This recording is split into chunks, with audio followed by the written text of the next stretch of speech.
Tropical Storm Elsa rapidly weakened in the Caribbean Sea. Again, a tropical storm now at 16.5 degrees north and 70.4 degrees west. Latest information coming in at 12 p.m. in Santo Domingo and 12 p.m. in La Romana. We have winds of 65 miles an hour, a central pressure of 999 millibars. The storm is moving fast. It's moving west-northwest at 32 miles an hour, and we have a CDPS stage rating of 3.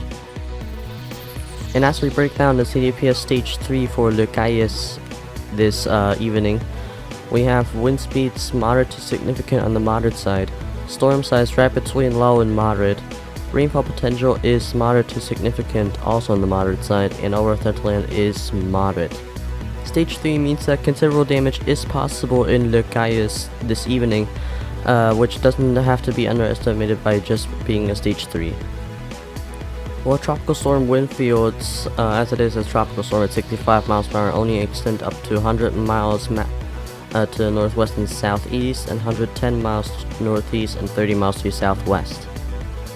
Watches and warnings are in effect, so please pause the video if you want to see them, but it's 176 miles away from Port-au-Prince, 233 miles away from Le Cayes, 270 miles away from Jérémie, 388 miles away from Guantanamo, and 420 miles away from Kingston.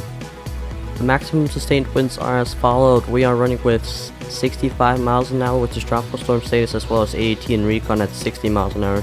NHCS still hasn't updated to this time, but it's still at a hurricane at 75 miles an hour to this time. And here's the latest NHC cone that shows all the warnings and watches mentioned before. It's going to strike Cuba as the tropical storm most likely, and head on to Florida and end up on the other side of Florida as a tropical storm as well.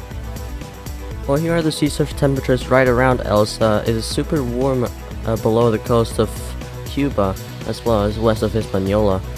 But it's not going to be enough as the center of the storm is super misplaced, including the hard shear that's in the region. NH we're predicting a pretty big peak right next to Cuba and Hispaniola, but this is pretty outdated to this time as the latest imagery won't load. Rain swath, however, shows a lot of rainfall totals on Florida right after it strikes Cuba, weakening it totally and probably dying out right over Georgia.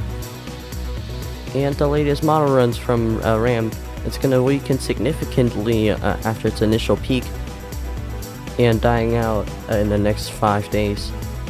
She will somewhat stay constant at this rate, also in the course of the next 5 days.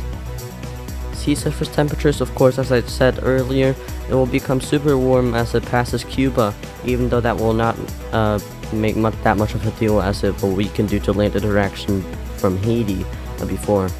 Satellite imagery shows that fully misplaced low-level center to the north of that imagery, and because of the shear that is currently occurring in this region.